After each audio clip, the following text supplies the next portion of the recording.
श्री स्वामी समर्थ. नमस्कार मंडळी, स्वागत आहे तुमचं आपल्या या मराठी यूट्यूब चॅनलमध्ये. स्वामींच्या कृपेने आपला दिवस आनंदाचा हो, हीच मी स्वामींच्या चरणी प्रार्थना करते आणि आजच्या नवीन व्हिडिओला सुरुवात करूया. मकर संक्रांतीच्या तुम्हाला खूप खूप शुभेच्छा. तर आजच्या व्हिडिओमध्ये आपण पाहणार आहोत की संक्रांतीच्या दिवशी कोणती भाजी बनवत असताना स्वयंपाक काय बनवला जातो, त्याचबरोबर या दिवशी राहुकाळ कधी आहे, कोणती भाजी बनवत असतात स्वयंपाक काय बनवला जातो, नैवेद्य कोणता ठेवला जातो.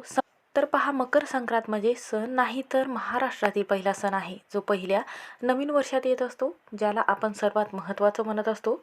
या महिन्यामध्ये पौष महिन्यामध्ये लग्नाची कोणतीही गोष्ट केली जात नाही, किंवा लग्न असेल किंवा लग्नाची बोलणी असेल किंवा काही कार्यक्रम असेल, वास्तुशांती असेल, ह्या विधी केल्या जात नाही. तर हा फक्त सण नाही तर ऋतू बदलण्यामागचा एक आपल्या जीवनामध्ये गोडी वाढवणारा आणि नवीन ऊर्जा जी आहेत किंवा नवीन वर्षाची चांगला सुरुवात करून देणारा सण म्हणून ओळखला जातो. मकर संक्रांतीचे महत्त्व काय आहे, तर मकर संक्रांतीच्या दिवशी सूर्य जो आहे तर तो मकर राशीमध्ये प्रवेश करतो, उत्तरेकडे झुकलेला असतो. हा दिवस उत्तरायणाची सुरुवात म्हणून ओळखला जातो. या दिवशी थंडी कमी होते आणि रात्रही मोठी होत जाते आणि दिवस जो आहे तर तो लहान होतो. या दिवसामध्ये गरम पदार्थ, लाडू बनवले जातात, ड्रायफ्रूट्स लाडू बनवले जातात. पूर्णतः स्वयंपाक या दिवशी बनवला जातो, म्हणून या दिवशी तीळ, गूळ, तूप यातला खूप महत्त्व दिलं जातं. आणि शेतातील जेवढे पीक आलेले आहे, गाजर असेल, वाटाणे, भुईमुगाच्या शेंगा, जेवढ्या काही भाज्या असेल तर त्याच्या भाज्याचा उपयोग जो आहे तर तो भोगीच्या दिवशी केला जातो. तर संक्रांतीच्या दिवशी सर्वात महत्त्वाची भाकरी म्हणजे बाजरीची भाकर ही बनवली जाते. आपल्या शरीरामध्ये उष्णता वाढवण्याचं काम जे आहे तर ते करत असते. पचनक्रिया सुधारण्यासाठी आणि थंडीपासून आपलं संरक्षण होण्यासाठी भाकरी म्हणजे साधेपणा, पृथ्वीचं नातं जोपासण्याचं काम हे भाकर करत असते. म्हणून आजच्या व्हिडिओमध्ये आपण पाहणार आहोत की संक्रांतीच्या दिवशी कोणती भाजी बनवत असतात, स्वयंपाक काय बनवला जातो, त्याचबरोबर राहू काळ कधी आहे, जेव्हा आपण सुगड पूजन करणार आहे, वौसा देणार आहे तर कोणत्या वेळेत द्यायचा आहे, यामध्ये महापुण्यकाळ जो आहे तर तो कोणता आहे, कोणत्या पुण्यकाळात आपल्याला ही पूजा करायची आहे, ज्यामुळे संक्रांती देवीचा आशीर्वाद प्राप्त होतो.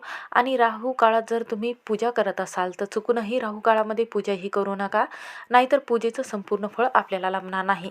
मुहूर्त कधी आहे, शुभ मुहूर्त कधी आहे आणि याच वेळेत जर आपण ही पूजा केली महापुण्यकाळामध्ये तर आपल्याला सौभाग्याची प्राप्ती होते आणि प्रत्येक कामात आपल्याला यश मिळत असते.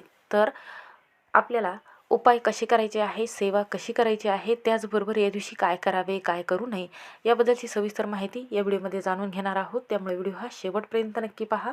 चॅनलवर नवीन असाल तर नक्की सबस्क्राईब करा. कमेंटमध्ये जय महालक्ष्मी हा मंत्र लिहायला विसरू नका.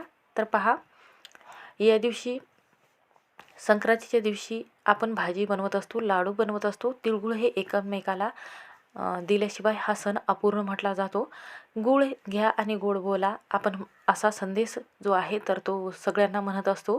तर आपल्या जीवनात एक सकारात्मक लहरी प्राप्त करून देण्यासाठी आणि एकमेकाबद्दल कृतज्ञता व्यक्त करण्यासाठी हा सण जो आहे तर तो साजरा केला जातो. राग कमी आणि शब्द चुकीचे वापरले जात नाही.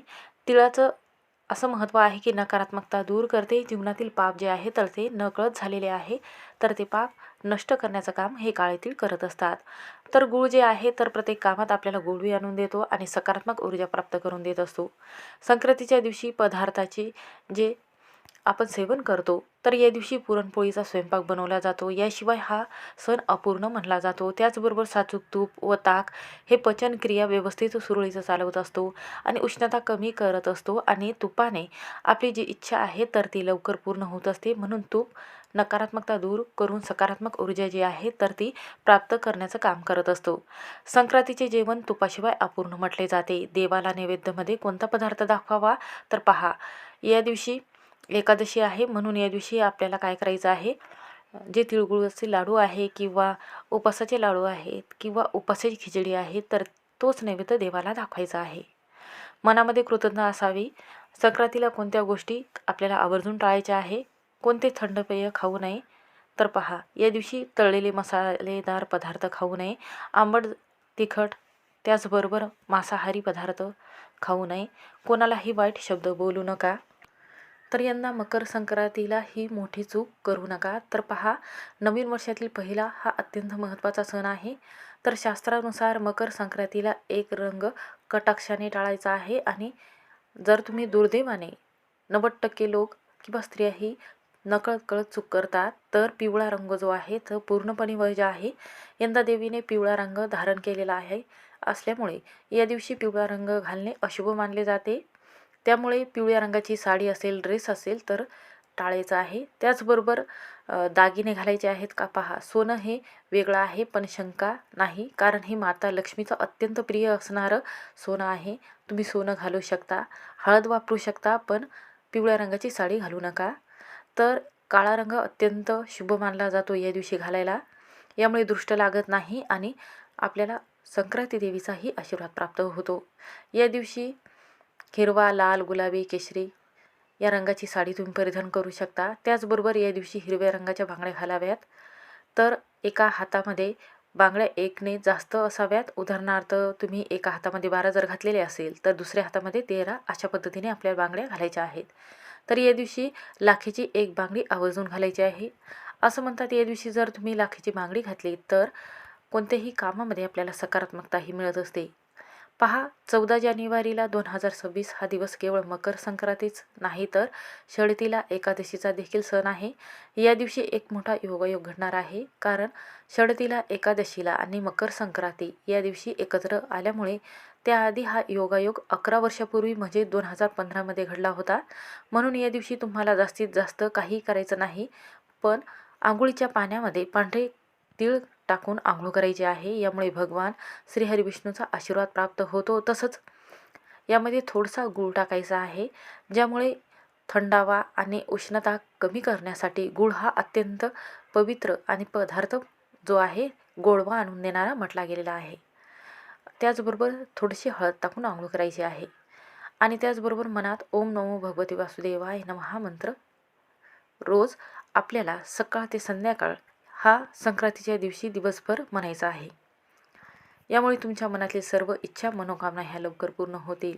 दिवशी संक्रांती देवीने हातामध्ये गदा घेतलेली आहे, केशरीचा टिळा लावलेला आहे, वयाने कुमारिका असून वासाकरिता जायचे फूल घेतलेले आहे, पायाचं भक्षण करत आहे, सर्प ही जात आहे, भूषणार्थ मोती धारण केलेले आहेत.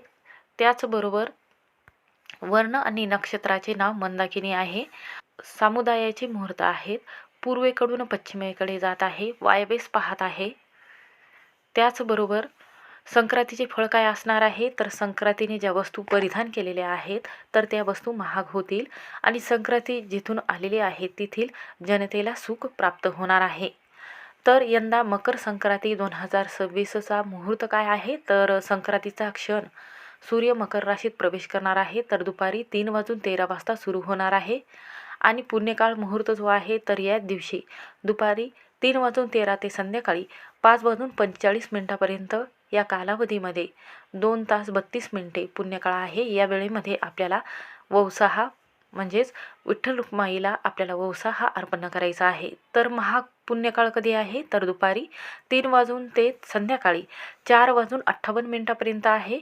तर कालावधी 1 तास 45 मिनिटापर्यंत आहे. या कालावधीमध्येही तुम्ही पूजाही करू शकता. तर आता पहा, या दिवशी कोणते वर्ज्य कामं म्हटले गेलेले आहेत, तर दात घासणे, कठोर बोलणे, गवत तोडणे किंवा गाई म्हशीची धार काढणे किंवा या दिवशी कोणते चुकीचे शब्द बोलणे हे टाळायचे आहेत. राग ठेवू नये, गोडवा मनामध्ये ठेवायचा आहे. या दिवशी भांडणं टाळावे, तामसिक कृत्य टाळावे, त्याचबरोबर तामसिक अन्नपदार्थ खाऊ नये. सुवासिनी जेव्हा पूजन करत असतात त्या वेळेमध्ये तिळगुळ आवर्जून द्यायचा आहे. सुगड भजन आवर्जून या दिवशी करायचं आहे. सूर्याचे मकर संक्रमण बालव कर्णावर होत असल्याने संक्रांती देवीचे वाहन वाघ असून उपवाहन घोडा आहे. तिने पिवळे वस्त्र परिधान केलेले असून यंदा पिवळा रंग वर्ज्य म्हटला गेलेला आहे, म्हणून या रंगाची साडी आपल्याला घालायची नाही. तर या कालावधीमध्ये आपण सुगड पूजन आणि वसा करू शकतो. तर या काळामध्ये म्हणजेच या 1.5 तासाच्या राहू काळामध्ये आपल्याला ही पूजाही करायची नाही. तर राहू काळ जो आहे तर तो दुपारी 12 ते 1:30 वाजेपर्यंत राहू काळ आहे. या 1.5 तासामध्ये संक्रांतीच्या दिवशी वार बुधवार 14 जानेवारीला सुगड पूजन या वेळेमध्ये चुकूनही करायचे नाही. कारण असं म्हणतात की या वेळेमध्ये जर आपण पूजा केली तर या पूजेचं संपूर्ण फळ मिळत नाही. कारण राहू काळ हा अशुभ काळ म्हटला जातो. कोणतीही पूजा किंवा लग्न कार्य किंवा कोणतेही काम करण्यासाठी, सूर्य देवाची पूजा करण्यासाठी राहू काळ पाळला जातो. राहू काळ हा पाळला जातो कारण राहू काळ हा कोणत्याही कामामध्ये अडथळे आणत असतो. कोणतंही काम जे आहे तर ते पूर्ण न होता त्यामध्ये विघ्न सतत टाकत असतो. म्हणून हे राहू काळ जो आहे तर तो पाळला जातो. तर यंदा संक्रांत म्हणजे सुगड पूजा करण्याचा सूर्योदयानंतर लगेचच सकाळी आणि दुपारच्या सुमारास आपल्याला जवळजवळ 2 तास मिळणार आहे. 14 जानेवारी 2026 रोजी बुधवारी यंदा मकर संक्रांत आलेली आहे. मकर संक्रांती हा 3 दिवसाचा सण आहे. किंक्रात, भोगी आणि मकर संक्रांत. म्हणून आपल्याला या कालावधीमध्ये आवर्जून पूजा करायची आहे. तर देवाला नैवेद्य कसा दाखवायचा आहे तर पहा, एक महत्त्वाची गोष्ट आहे ती म्हणजे उपवास आपला असतो या दिवशी, देवाचा नाही. त्यामुळे जरी आपण एकादशीचे तांदूळ खाणार नसलो तरी देवाला दाखवला जाणारा हा नैवेद्य नेहमीप्रमाणे पूर्ण अन्नाचा असावा. देवाला नैवेद्य अर्पण करताना तुम्ही नेहमीचे पदार्थ वापरू शकता. वरण, भात, भाजी, पोळी, भात हे दुसऱ्या दिवशी तुम्ही 15 तारखेला आपल्याला हा नैवेद्य एकादशीचा देवाला दाखवायचा आहे. त्याचबरोबर खिचडी या दिवशी दान करावी का तर खिचडी तुम्ही दान करू शकता.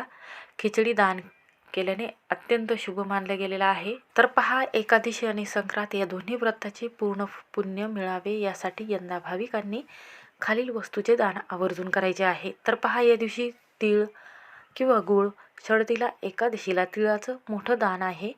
असं म्हणतात की तीळ दान केल्याने सर्व नकारात्मक ऊर्जा जी आहे ती निघून सकारात्मक लहरी प्राप्त होतात. त्यामुळे यंदा केवळ तीळ आणि गुळाचे दान करणे सर्वश्रेष्ठ म्हटले गेलेले आहे. या दिवशी कोरडा शिधा कोणता द्यायचा आहे? तांदूळ सोडून इतर धान्य, बाजरी, गहू किंवा डाळी तुम्ही दान करू शकता.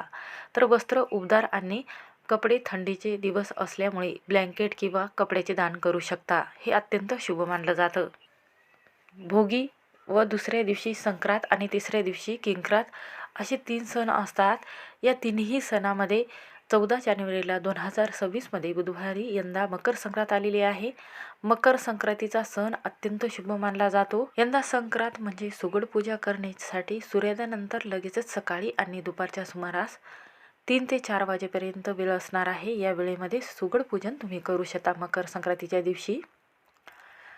आणि पहा, या सणानिमित्त आपण मंदिरामध्ये गेल्यानंतर आवर्जून सर्व शृंगाराच्या वस्तू ज्या आहे 16 शृंगार घालायचे आहे. अशा पद्धतीने पूजा करा आणि हे नियम नक्की पाळायचे आहे. ज्या संपूर्ण एकादशीचं पुण्यफळ आपल्याला लाभेल आणि आपली मकर संक्रांती जी आहे तर ती पूर्ण लाभ आपल्याला मिळू शकते. म्हणून पहा, संक्रांतीच्या दिवशी एकादशी आलेली आहे. तर या दिवशी उपवास कसा करायचा आहे तर या दिवशी ज्यांना एकादशी आहे तर त्यांनी 15 तारखेला सकाळी उपवास सोडायचा आहे 9 ते 10 वाजेपर्यंत 15 तारखेला.